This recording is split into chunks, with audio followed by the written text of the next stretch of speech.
Julien, good evening. How are you? How's spirits? Tell me about your life. Good morning, Max. Trust me, it's a beautiful day outside. You don't want to hear about my life right now.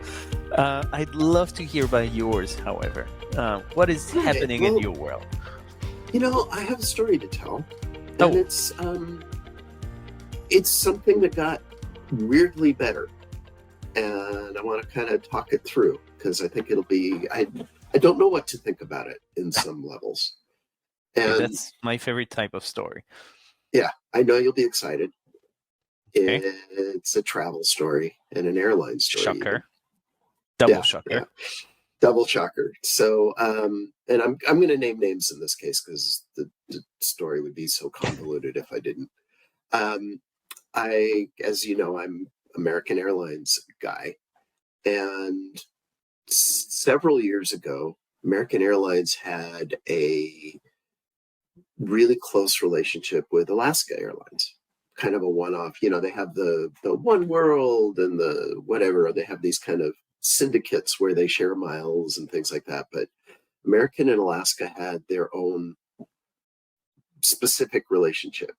And it kind of felt like American was moving towards buying them, and they were very close and all of that. And you could fly on an Alaskan flight and get American miles as if it was an American flight, which was great for me because it's a lot of my American shtick is give me the miles, give me the status, all that stuff. So I took a flight, and it just was. They didn't like me. Was how I felt. They're like, oh, you're an American guy.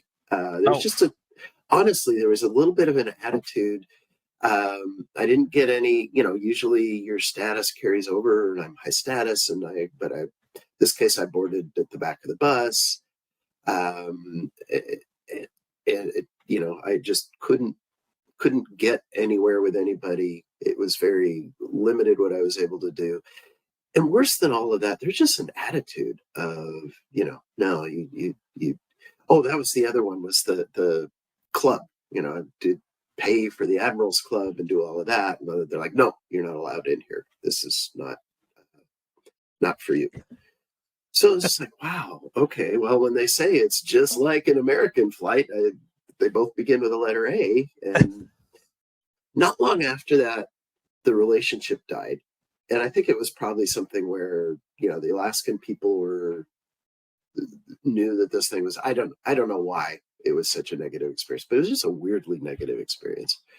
So now Alaska has joined the One World organization. And so I get, just like any other, Iberia or whoever else that's in that, I get the miles and all of that. So I booked an Alaskan flight, and all of a sudden it was like my status carried over. I got into the lounge. They were literally happy to see me. And it was weird because in San Francisco, America moved terminals. So the Alaskan lounge is the old American lounge. So not only did I go into a lounge, I got into a lounge I was very familiar with, and they were nice. They were happy to see me. And it just was it was exactly the experience you would hope to get. I felt like I was the same status there that I was with American. Everything I would possibly ask for, I got. And people smiled. They didn't growl. So it's a short story. That's my whole story. But it's just interesting to me how the relationship broke down one time, and then all of a sudden is great. And as a customer, I'm getting great benefits from it. So they probably, instead of going through CX therapy, they went through couple therapy of some sort. Yes, I think that's exactly right. They patched it up. Somebody strayed, and they forgave them. That's an interesting story, because I feel some of what you experienced is fair. some of what you experienced is definitely not. Meaning the fact that the relationship is no longer working, one would love to absorb the other, second one not feeling too happy about it, whatever is happening in the background, could be a million things happening in the background. But the fact that they no longer want to offer benefits to people who actually sign up with the other company, all that kind of makes sense, and I understand the logic Yeah, it behind it. does. And I get why they would do this.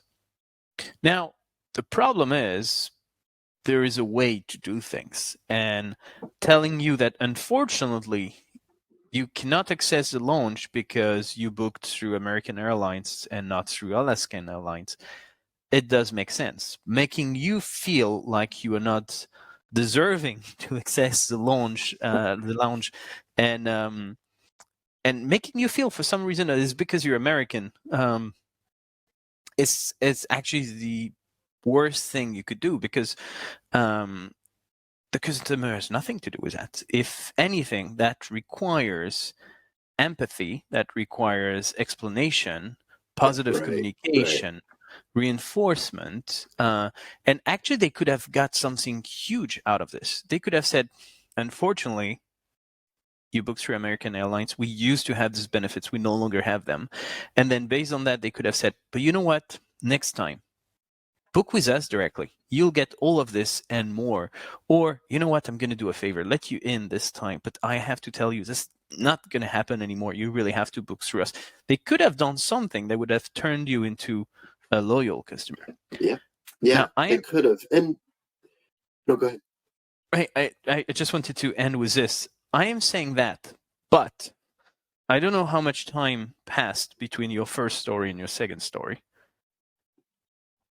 but you went back anyway, use their services anyway. So it's not like they have harmed you in a way that you would hold a grudge for the next 20 years. So yes, that was a bad experience. Yes, it scarred you in some way because you still remember it, however long ago that was. I'd love to get clarity on that point. But it was not that bad that you would not do business with them anymore. It was close to 10 years ago. So it was quite a long time ago. It, uh, yeah, well, some of it is with airlines. Especially if it's personal travel, you either spend, there can be $300-400 difference per ticket times two. I was traveling with my wife, and so there's either a whole lot of money or you can't fly direct. You got to fly. So sometimes airlines, you just have to fly with them, Yeah. or the competition gets very narrow at times. And the kind of to your earlier point, I'm pretty sure that the club privileges typically don't transfer when you do the one world and you go, if I was doing Iberia, that's international, it's slightly different, but if I was doing, well, we'll just say that a domestic flight on Iberia, which makes no sense, but I'm not sure I would get the club. But I think you're exactly right. It was the attitude that literally, I was going to say hurt my feelings, and that's actually not the wrong thing to say. If they just, even if it had just been, I really hate to tell you this, but we can't do it, and I'd love to, but it just, it's the rules. I'm so sorry, but it was just like, no, sorry, don't do it. So one thing you kind of mentioned is that did not happen once. That happened at the counters, that happened in the plane, that happened in transportation, that happened at the lounge, that happened. So it was a common theme. So if we dig a little bit deeper, there is either something wrong with culture or something wrong with training or something wrong with both of them. And the fact that previously everything was fine and there is a sudden change, you can't change everyone's behavior suddenly without a change of training or communication or culture. that happened overnight. So something happened, and whether it was a mistake or it was on purpose, that was something that should have been controlled better. So it's definitely the company's responsibility to fix that. And it looks like it has been fixed years later, but it would be really interesting to find out what actually happened, what turned everyone around. Yeah, I don't know. It's an interesting question. The first, what happened, I'm going to now speculate wildly on with no real information whatsoever, is why were they so negative? And I always thought they were moving towards some sort of a merger, and either there was a rumor in the company that was about to happen, and it was a very negative rumor, and so people were like, oh, I don't want to work for these guys, blah, blah, blah. Or more likely, everybody knew, whatever, there was some sort of a clash, maybe a culture clash between the two companies, and the employees were just fed up and they didn't want anything to do with it anymore. And this, my recollection is this wasn't long before the relationship died. So I think there was some sort of, I'm just inexcusable. I'm not saying.